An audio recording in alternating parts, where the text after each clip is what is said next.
Depending on the location of your can yard and what type of plants you're growing, you may want to install a shade cloth to help protect your plants from the sun. It's important that the shade cloth be properly installed. An improperly installed shade cloth can rip or tear or even cause damage to your plants over time.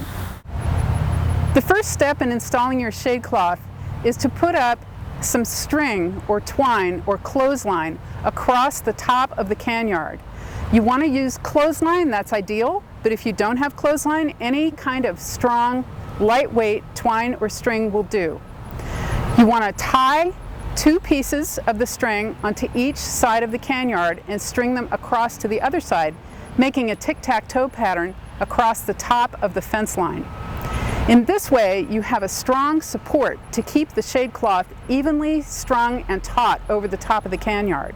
It's important that the shade cloth not be able to sag into the middle of the can yard, which would happen if you don't have these strings across the top.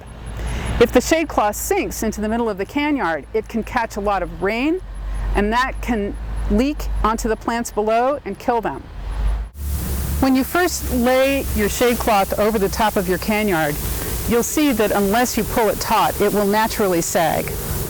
After making sure that the shade cloth is evenly distributed across the top of the can yard, begin to secure the shade cloth using cable ties, tying them through the grommets on the shade cloth and through the fencing of the can yard.